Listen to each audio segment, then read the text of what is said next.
Hello everyone, I'm Paul Machin for the Redmen TV here inside Yankee Stadium as Liverpool's final game on the US pre-season tour ends with a sharing of the Western Union Cup, scintillating, perhaps the most underwhelming trophy celebration in the history. Compare that with the Champions League final and of course remind yourself that it is only pre-season. I was hoping for penalties. I think we were all in the stadium thinking, okay, little penalty shootout, get to gauge, what we've got in terms of the young players, potential penalty takers for future games this season. We've seen Brewster again, we've seen Wilson again, will Fabinho take one? Nah, just share it. Just have a really, really awkward moment where Jordan Henderson and Bruno Fernandez have to stand there with the trophy, but such it is. It was actually a pretty good game of football. I think the first 60 minutes, as you tend to see with these games before you start making the heavy changes, I thought it was really good. I thought we saw obviously moments of madness from Simon Mignolet. I don't know why I've just gone for the French pronunciation. The fact that he's been at Liverpool for like 5 years now, 6 years, and I've never once called him Simon. I've always called him Simon. It's weird, but we're going with it. Absolute howler for the first goal. Not great at all. Whether the ball's shift, he misjudges it. He goes down to claim it, hits his arm and goes in. But to his credit, I thought he had a fantastic game all round, made a couple of really good saves, smart saves, and there's a double save right at the end of the first half, which, maintains at the time Liverpool's 2-1 lead. There was some real standout performances. GINI Wijnaldum started on the left of a front three for Liverpool tonight, and I thought he was arguably the strongest of the front three on the night, creating chance after chance for it with his intelligent positioning and his touch. Very, very encouraging indeed. James Milner, great in midfield. James Milner absolutely sound when he moved to left back in the second half as well.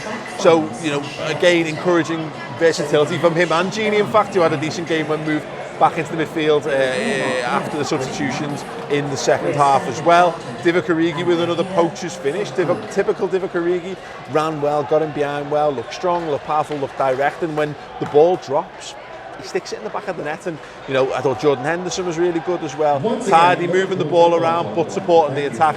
Good header, well saved by the Sporting goalkeeper, which leads to Divock Origi's goal.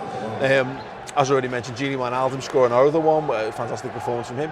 It was fine, it was absolutely fine. As far as the spectacle goes, I think Liverpool fans really could have done with seeing a win here. I think that goes without saying. Look, it's as much as it is a pre-season game, you just never like to see Liverpool not win. And that's now, 2 defeats and a draw over in the US. Now, of course, what we started to see here was Liverpool getting down to the real business of kicking off towards obviously the start of the new season. A very, very strong side that they put out today, which I think gives you far more indication of what we're likely to see as we get towards the kick-off of the new season, with the Charity Shield looming large on the horizon against Man City.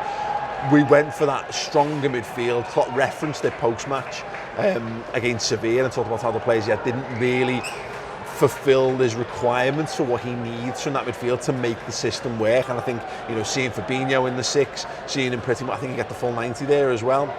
One of only a couple of players who actually did complete the full game. Obviously Jordan Henderson back into that more offensive midfield role. We saw James Milner in midfield. We saw when he came on the pitch, we saw Adam Lallana in there. Kids.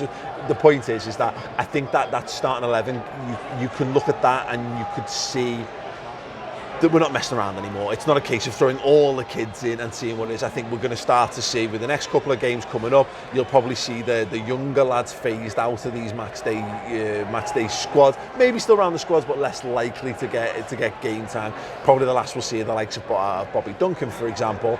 But maybe we might see a little bit more of Kent and Wilson, because obviously we saw Oxlade-Chamberlain play in the front two, he was fine. GINI Wijnaldum there.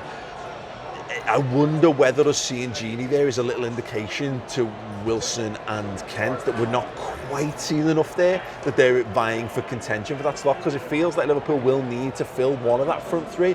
Can't see Sadio Mane starting the season. Let me know in the comments though, or tweet me at Paul Machin, or tweet at the Redmen TV. Who do you think, if Mane's not going to start the season, who would be your number one contender for that slot? You presume Firmino and Salah will start. Of the likely contenders, is it just as simple as putting Origi out there? out on the left-hand side, perhaps?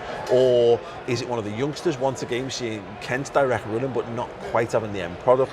We're seeing Harry Wilson being very tidy, getting in the right places. But I'd say GINI Wijnaldum looked probably the best option we've had there of these pre-season games so far. So very interesting stuff indeed. We're going to talk about this game in a bit more depth and detail. If you want that a little bit more analysis and a bit more chat around it, the instant match reaction for pre-season is over on the redmentv.com. We'll be chatting through this game in a little bit. The press conference is still to come as well, so stay tuned for that. Jürgen giving his thoughts on this. But other than that, I am Paul Machin inside Yankee Stadium.